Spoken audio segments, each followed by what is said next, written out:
Hey, deserving listeners. Recently, I was interviewed on the Sexology Podcast with Dr. Moali, and I thought I would share that interview with you here. She asked a lot of great questions about cheating and infidelity that gave me a chance to yammer about that.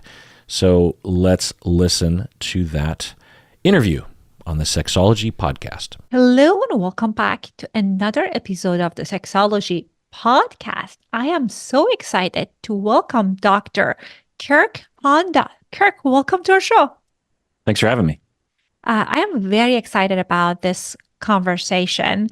Infidelity, betrayal, it's one of those things that whenever we do a show about those topics, often we get tons of follow-up questions. I think the last time we did that was a few years ago, I think with Tammy Nelson, and now it's like we're due to do another one. So I see a lot of people post affair coming into my practice, and I hear all the stories that people tell themselves about what results to cheating, what the cheating is about. So can you tell us some of the pervasive myths about cheating that you see in your practice? Yeah. So there's many, but just to name a few, one of the myths that I hear is that it takes two to cheat.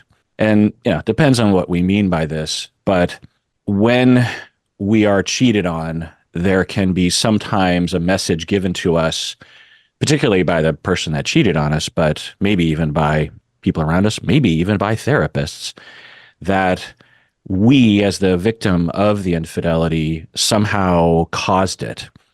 Might there be factors? If my wife were to cheat on me, might it be useful for me to look into what I was doing that was making the relationship not as strong as it could have been with her? But to be clear, I would not be to blame if she were to cheat. In the same way that if my wife were to abuse me or something, might there be a factor involved from my side? Yeah, but I would not be to blame for the abuse. Just like if a child is bullied at school, might it be useful to look at the victim's personality or their behavior or their pattern so that they can prevent this happening in the future? But to be clear, they're not to blame for the bullying. So that's one myth that needs to be dispelled. And part of this, I think, is based on the patriarchy, and that a lot of infidelity historically, traditionally, was by men. And the system in our society would blame women.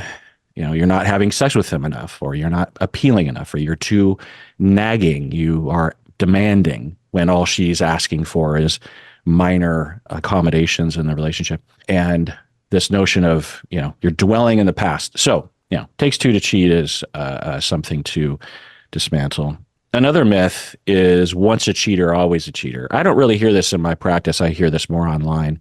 And yeah, if someone has cheated in the past, there is a slight increase in the risk of cheating in the future. But lots of people have cheated in the past. The statistics are all over the board because we're asking people to self-disclose, and also where do we draw the line between actual cheating and infidelity and just toying around with it.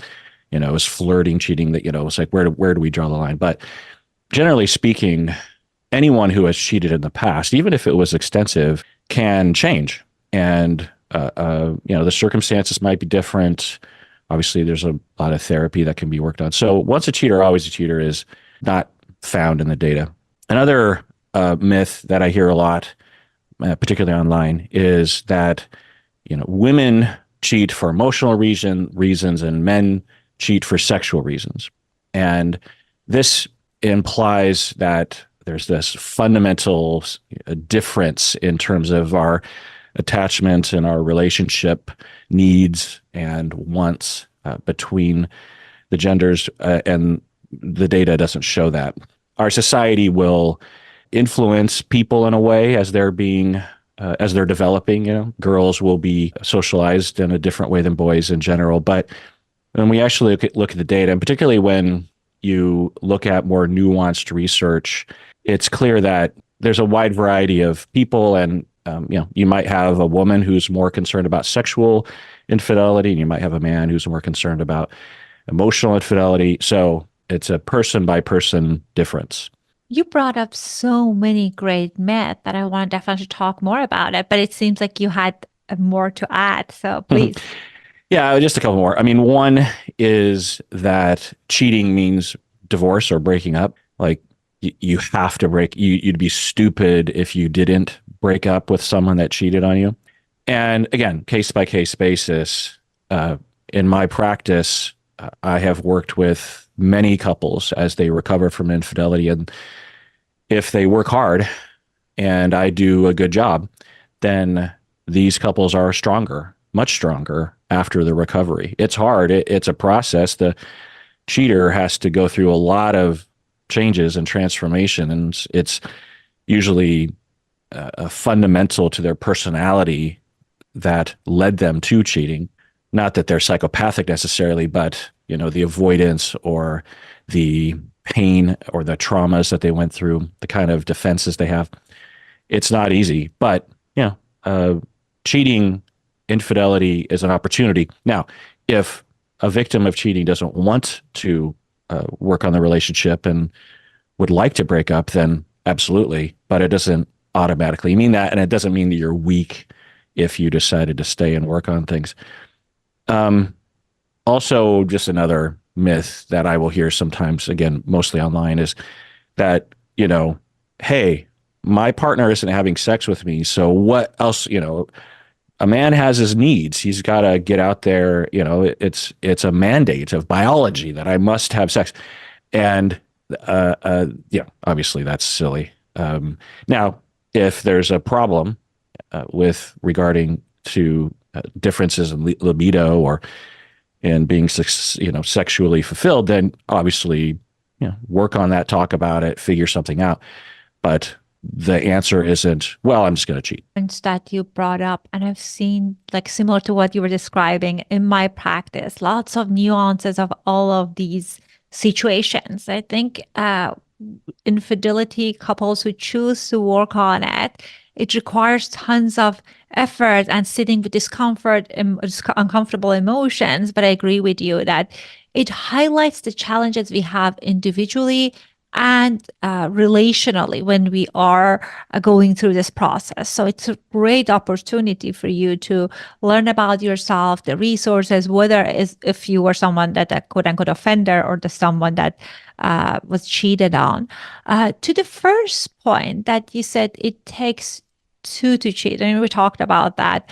And I could say yes or no. I want to hear your thoughts. So one thing is that sometimes cheating happens.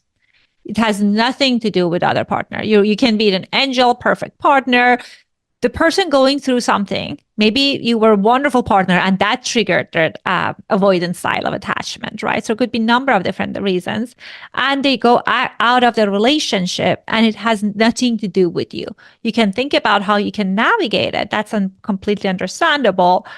And sometimes there are challenges in the relationship that contributes to the affair. Affair is never a solution, right? And it's never justified.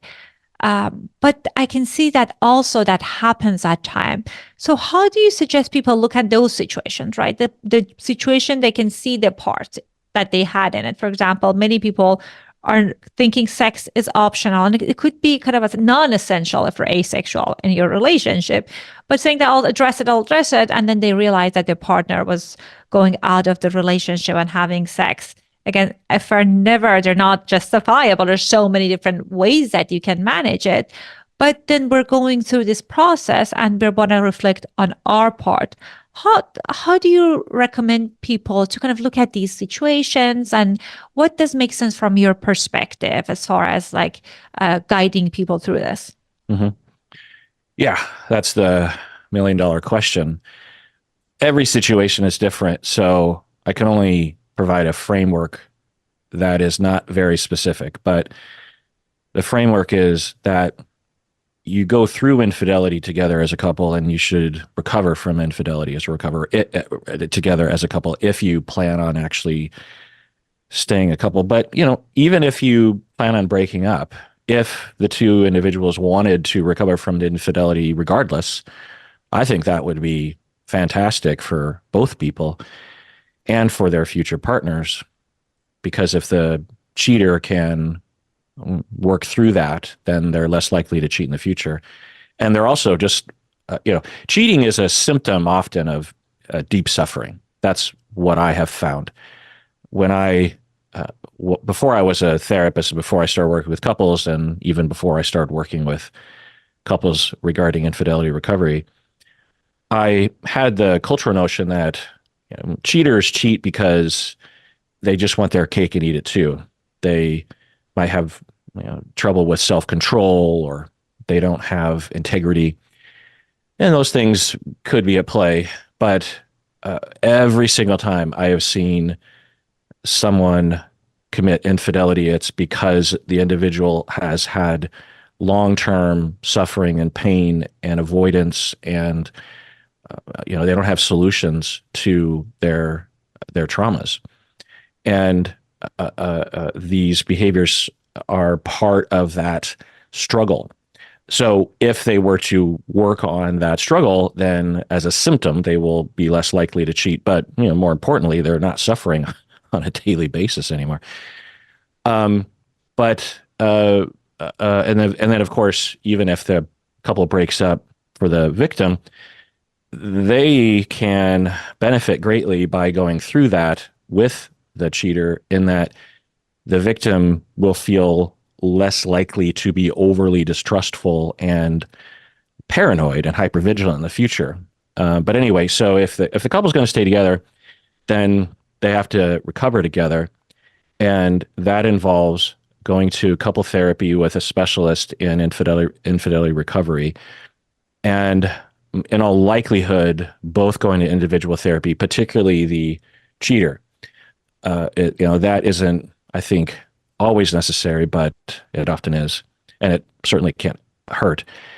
So that's one part of the framework. The other is that as they go through that process in therapy, it's imperative that the cheater fully reckon with what they did and stop avoiding the facts, which is almost always what they do. They will minimize, they will deny, they'll justify, because how could they do it in the first place if they didn't have a robust ability of denial and minimization and justification, often modeled by their own parents, by the way.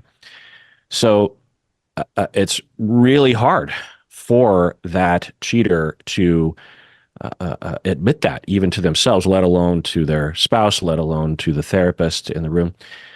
So that's a huge journey, and I work with cheaters on this, and I always get frustrated, but the more I do it, the less frustrated I become.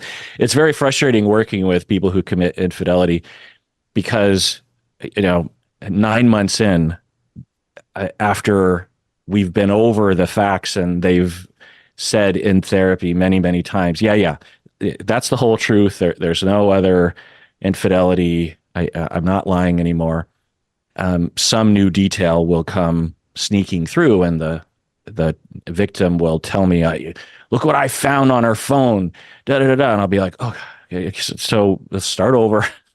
So if we're going to rebuild this relationship, you've got to come clean, but I know that, the personality doesn't change overnight, and the fear is there, that they're often withholding that information because they're terrified of losing their partner, ironically. And they, it takes time. It takes years, but it has its frustrations, but, we have to, that's my responsibility. I have to deal with. And for the victim, it depends on their approach, but some victims will, often have their own personality issues, and they might hold on to some extent because they just want to hold that over their partner's head. There's a fine line between what I would consider to be reasonable and understandable vindictiveness or pain and anger from the victim, even a couple years later, even 10 years later, really. But figuring that out as a therapist from my side is important. And having those conversations, I'm very hesitant to label victim anger in that way because it's totally normal. But there is kind of a line, obviously. Uh, so as they go through that infidelity, the other major and final part of the framework that I'll say is that most, if not all, of your personality problems will come to the fore through that process. So for both people, things that you thought you had, changed, things that you didn't know about yourself, things that you would rather avoid, they can't be avoided. They have to be faced. Things like your childhood traumas, your approach to anger, your approach to love, your approach to sex, your sexual everything just comes, there's only so much time, but all those things in all likelihood have to be addressed. It's not a simple thing of like 5 sessions to really recover from infidelity, because if the victim is going to trust their partner, they have to have a reason to trust their partner. Also, what I've discovered is that, similar to what you were talking about, how it can be very meaningful, complicated, multifaceted work. What I've noticed is that healing and recovery really comes in different waves.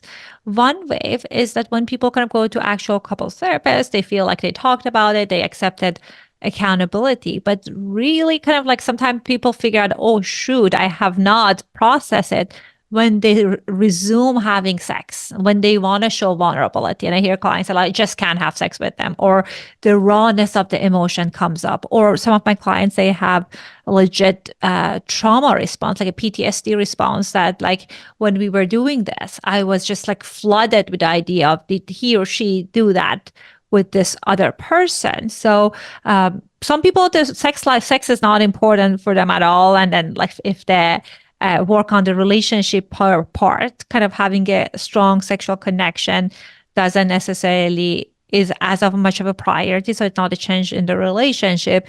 And not every single couple that they go through infidelity, their sex life is getting impacted. I have clients that they say our sex life is the only thing that remained unchanged. They actually brought up some rawness, this emotion of our partner being with someone else, helped me to see them in a different lens, seeing that how other people, another person desire them, brought that newness into our dynamic. But one of the common narrative that we hear, and I know I shared with you, I recently watched Ashley Madison's documentary Netflix, and then the kind of story we heard as they were telling the Ashley Madison website's kind of marketing strategy, that people that thought like, okay, Ashley Madison is this evil, or people talk about this attractive woman at work, she's seducing people. So at times I hear people think about more about external entities.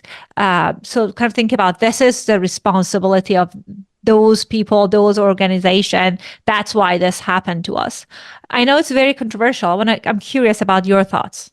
On one level, when you look at broad populations, then you can blame organizations like this or cultural elements that will increase the rate of infidelity.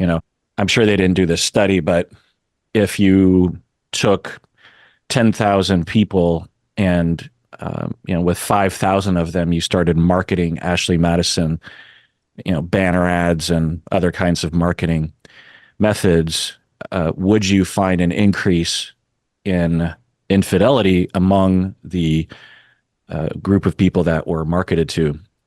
You would probably see an increase. Even if it wasn't with Ashley Madison, it might just kind of plant a seed, if you will. So in those ways, you can say that these kinds of organizations are, quote unquote, to blame. But on the individual level, I would never think that an individual, their the thousands of choices. That's the thing about infidelity that I came to learn is that to cheat 99.9% of the time is to engage in thousands of decisions to cheat. It isn't just a spur of the moment thing, which is often the way that the perpetrator will frame it. And it might be a lot of decisions building up to infidelity that you didn't think of as being headed in that direction, but you did know it was headed away from your partner.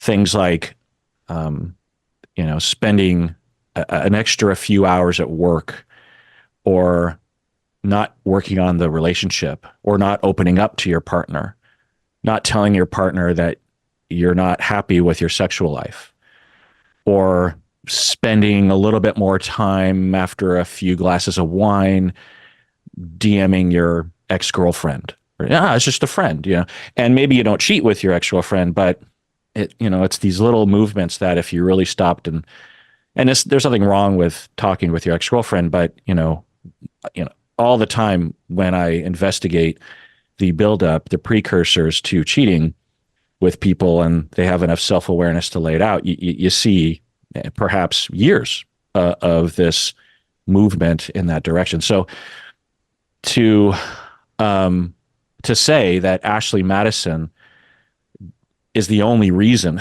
why someone would cheat is ridiculous, because all Ashley Madison was on that individual's path was but one of thousands of little influences, because you can't take someone in a secure relationship and you could do all the marketing you wanted to regarding Ashley Madison, and that individual would never click that button, would never cheat. So that's what I'll say. It's both. It's both a factor in all likelihood, but I would not say that Ashley Madison was to blame.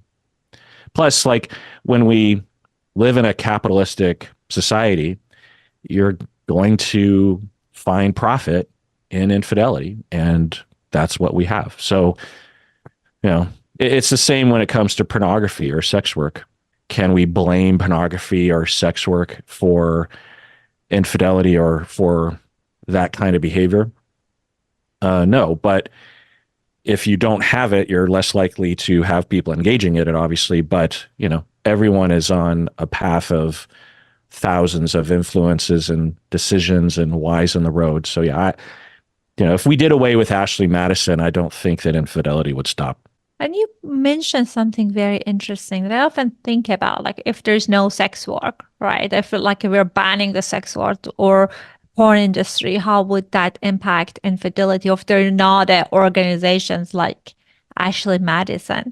My audience, they know I grew up in Iran, and Iran, it's a very now, like not before, but in the last 40 years, a very religious country and very patriarchal. And after woman life freedom, what they did to fear women, saying that they had this billboard in like a city square, having two women, one with a kind of a hijab, like all from black hijab, no makeup, covering her hair from top to bottom. And there was this another woman with hijab, but not covered as much.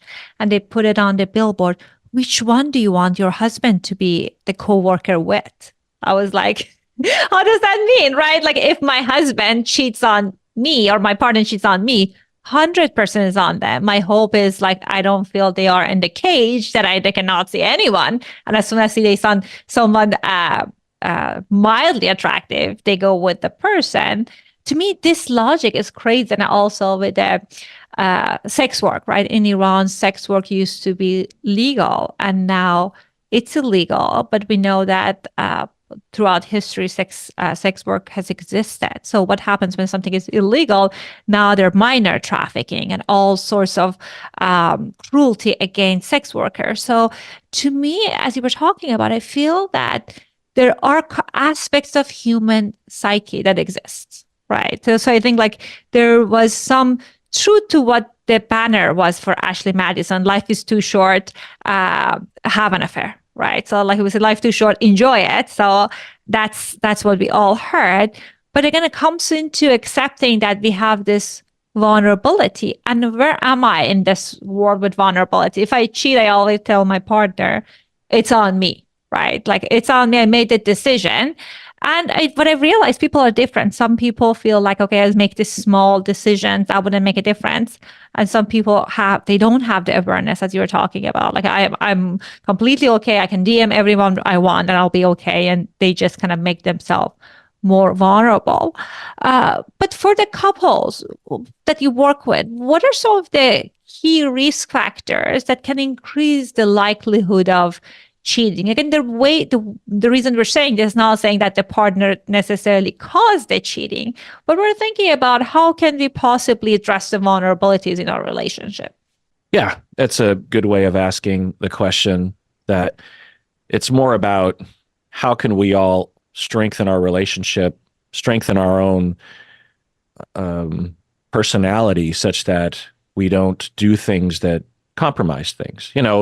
If deep down you're not really into the relationship and you'd rather be with someone else, or if deep down you're polyamorously oriented and you can't manage monogamy, then it's not just a matter of figuring out how do I become dedicated to my partner. It's about, do I really know myself, and have I constructed a life around my needs? So that in terms of the working on the factors, it's not just trying to be more dedicated or something. It's really global to your personality and to your relationship.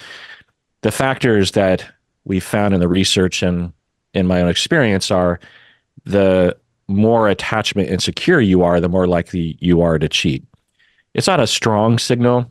It's not like securely attached individuals don't cheat, and it's not like every very preoccupied or very avoidant, very disorganizedly attached individual is going to cheat, but it is correlated in that when we grow up with a lot of attachment injuries and harm and neglect, lack of attunement, we will develop defenses against that pain and against that rejection. And those defenses will,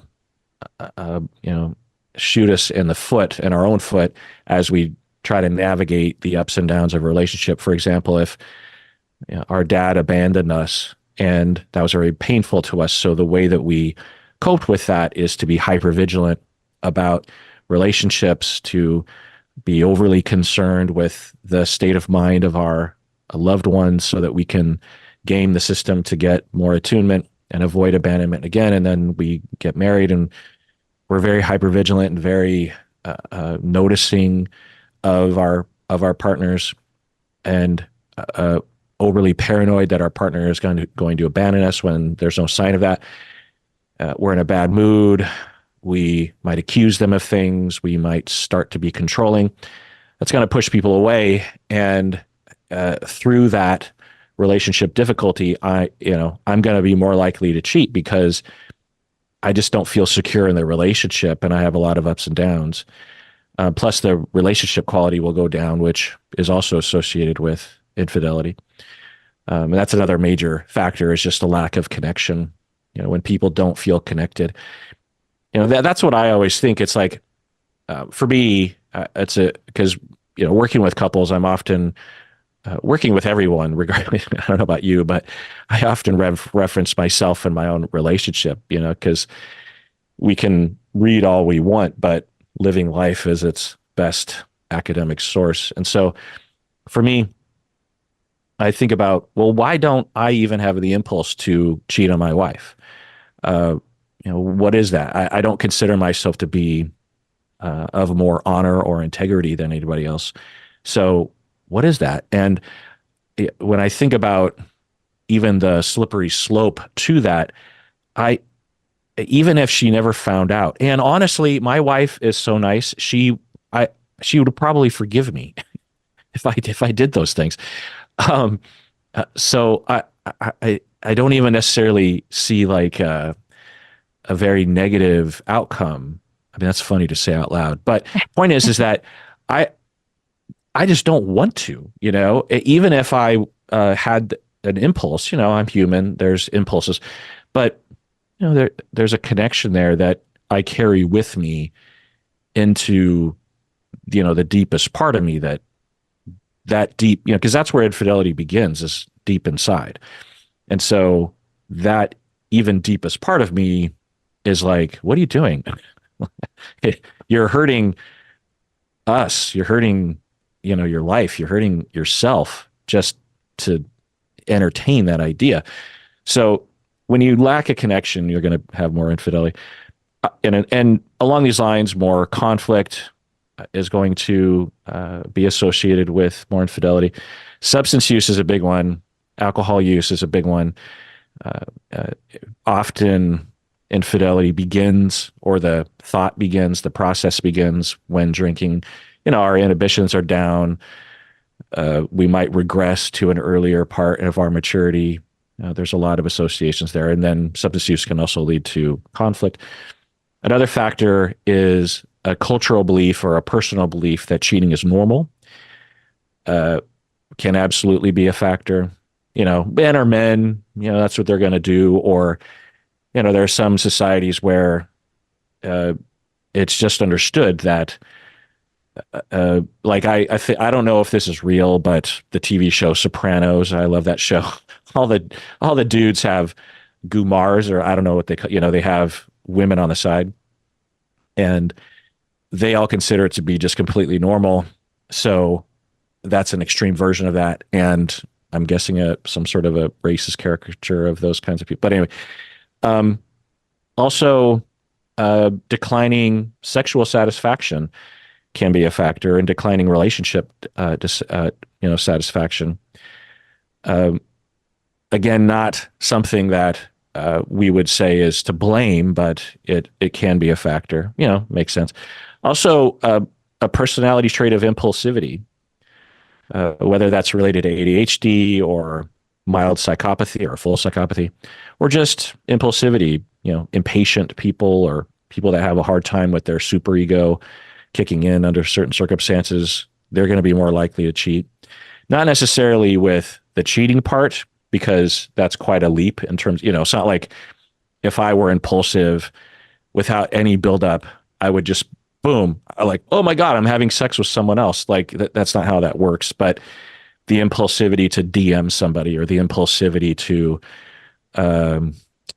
reach out or to flirt or something, it's just a factor that can be involved. Also, and it's pretty obvious, but low relationship commitment, right? A lot of couples will say, well, I don't know, we were basically divorced, or, we were going through a rough patch.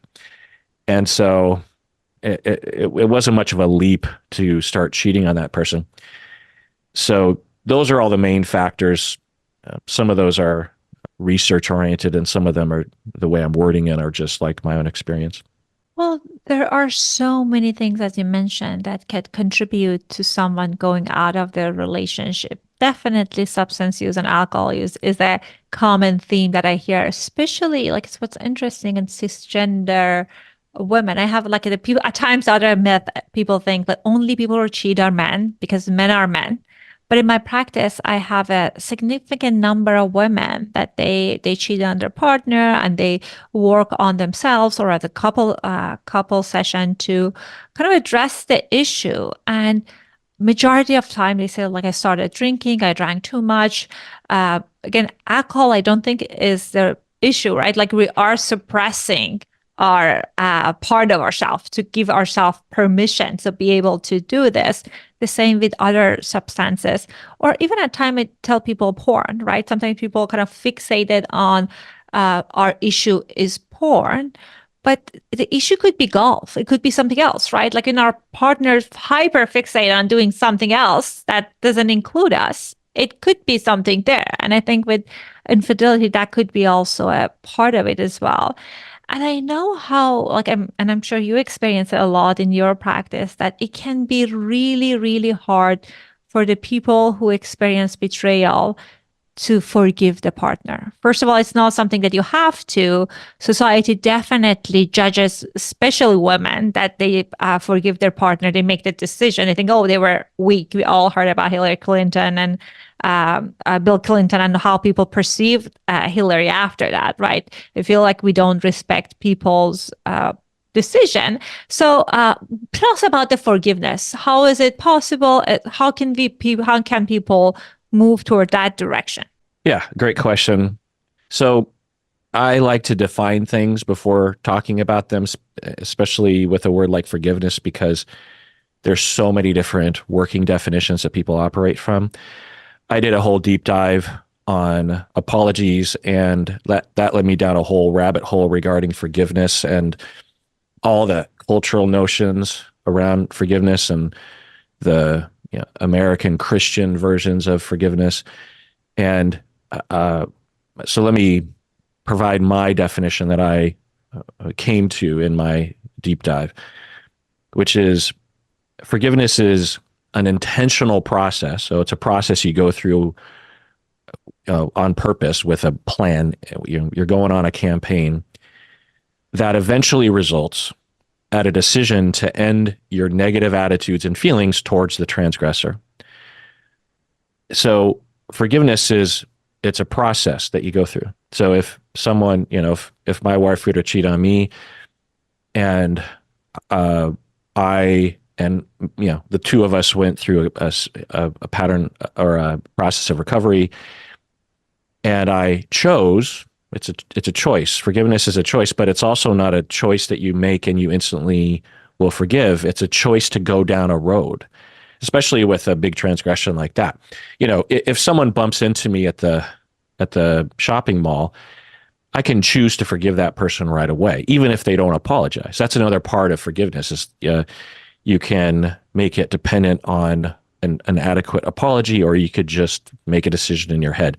There's a lot of different paths to it, but if I were to go down that process, then I would say, okay, I'm beginning the intentional process to forgive you, and I can't, and so on one hand, this is just me in this hypothetical, I don't want these negative feelings towards my wife. At the same time, I have these negative feelings towards my wife, whether I want them or not. And there's another part of me that kind of feels like I deserve to have these feelings of hurt and upsettedness and distrust.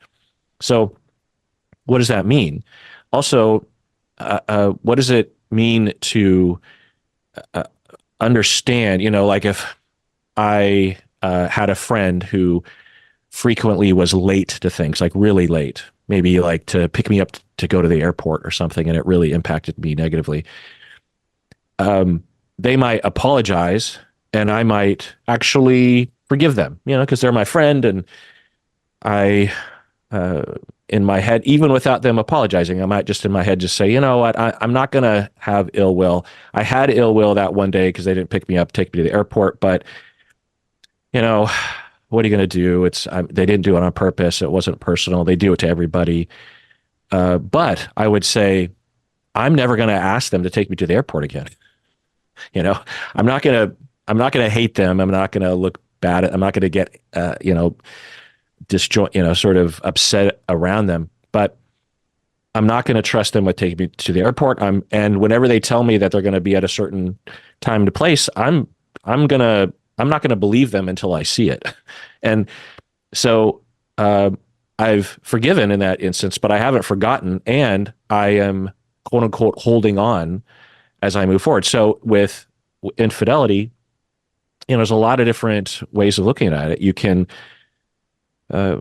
go down an intentional process of healing the relationship such that you no longer, as the victim, have negative feelings and thoughts towards your partner. You've crested that hill where you don't wake up in the morning and look at them with disdain and disgust, which is normal. And you've crested that hill again through a process that you've gone through. And that could take years, take a long time. And you now no longer wake up in the morning or look at them across the table and think, I can't stand what he did or what she did to me. And You can't do that overnight. You can't snap your fingers. That's something you got to do, and it's something you choose to do. It's an intentional process. Okay, and yet, say you're 12 months into the recovery, you still wonder when they're on their phone texting and you don't know who they're texting with, if they are texting with somebody that they're cheating with, or that they are in the process of beginning cheating or something. Um, and in your head, you're thinking, I don't know if I can trust my partner.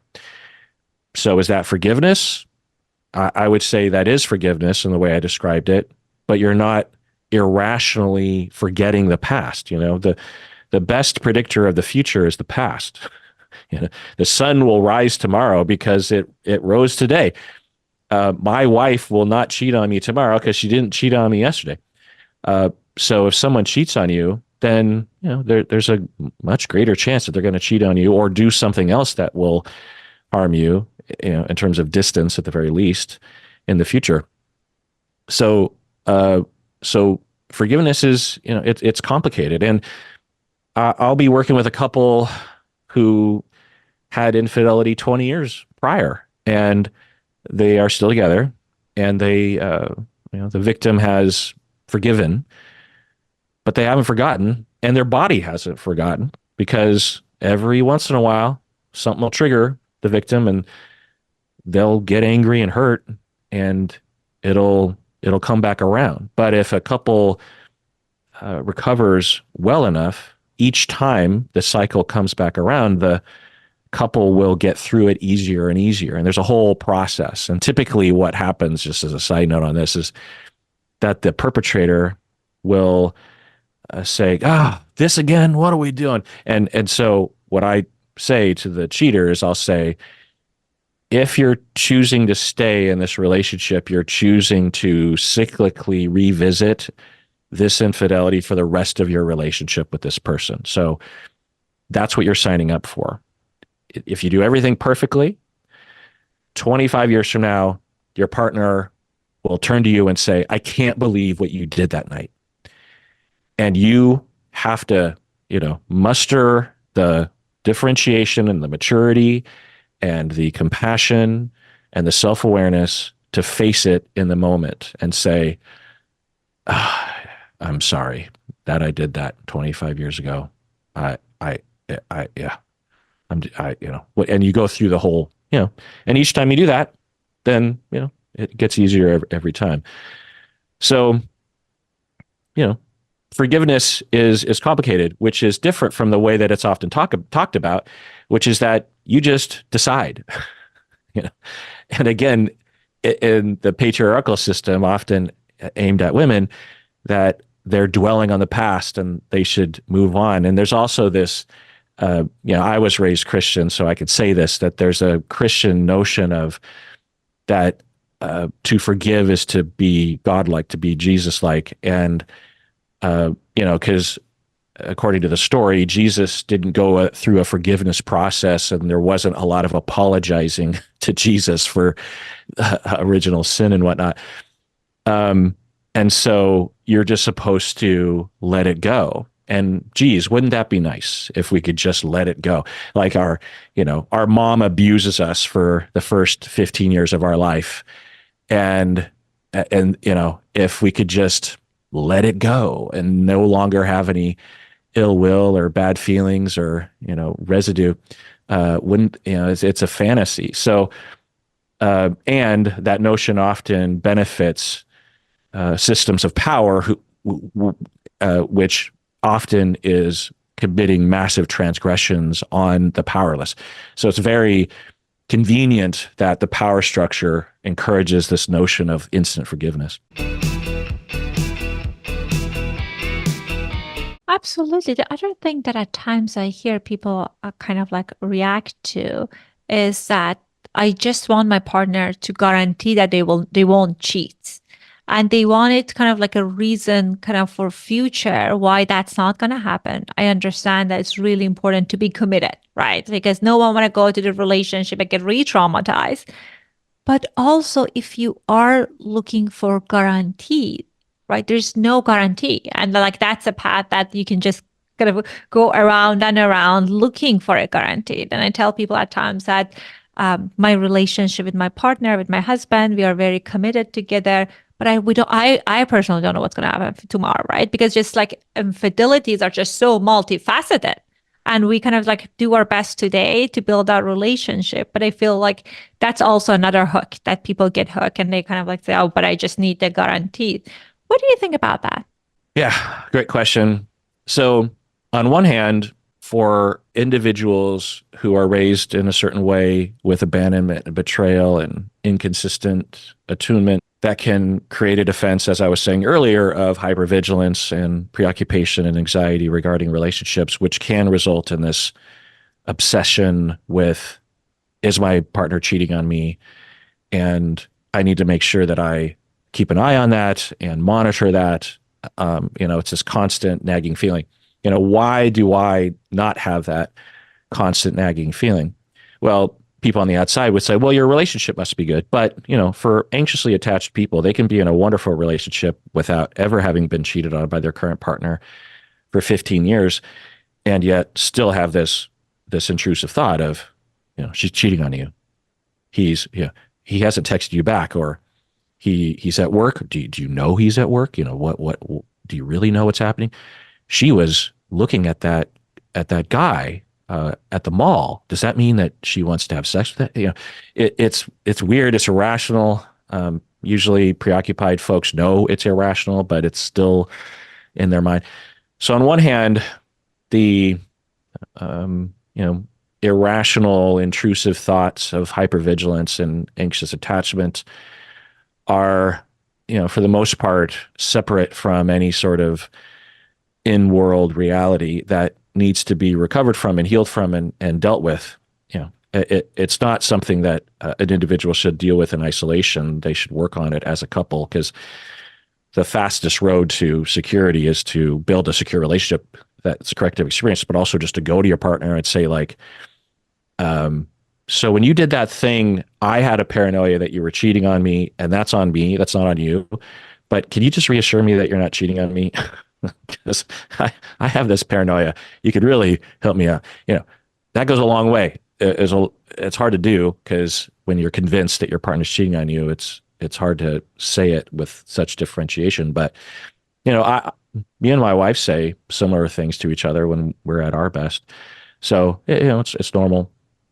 The other side is that if a couple has gone through infidelity recovery or has gone through infidelity, this notion that often is discussed is trust.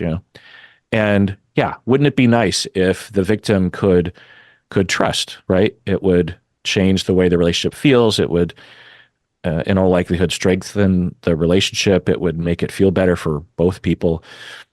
But it's ridiculous. Why would you trust someone that, like I said earlier, chose thousands of times to break that trust? It's such a big deal, right? It's not like withholding information about, like, your favorite color. If I for some reason had this weird thing about me that said I'm not going to tell my wife if what my actual favorite color is, like, there's not a lot of consequence that my wife would say if she found out I was lying or withholding. She'd be like, that's weird. Why would you? But to withhold this information in most relationships and to lie about it is even if it was just one night, it's such a massive trust violation. And for the victim, it's rational and totally understandable for them to say, well, what else have you lied to me about? Is everything a lie? Do you love me? Do you say you do, but you were acting for the past number of months that you weren't cheating on me. So how can I trust anything? And then for the victim also, tragically, they start wondering if they can trust anybody. That's what this does to you, because someone is right there in front of you, kissing you and hugging you and saying they love you and wearing the wedding ring or whatever.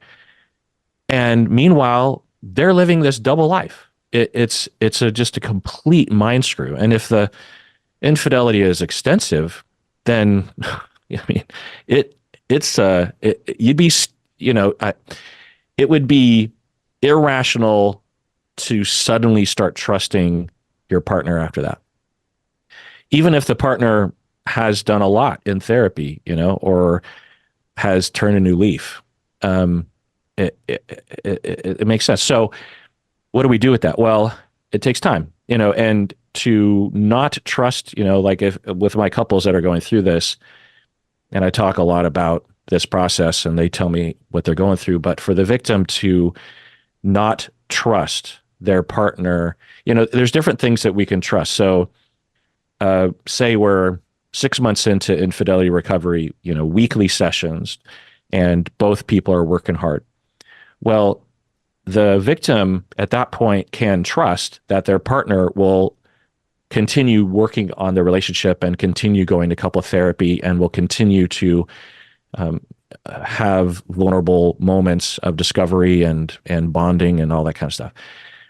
But if the victim wants to or is distrustful of their partner regarding infidelity, then that's a different kind of distrust. And so, trust is something that takes a long time to build and an instant to dismantle. So for these couples, it's like that at work, like at a warehouse where they say, we've had 300 days since our last injury on the job.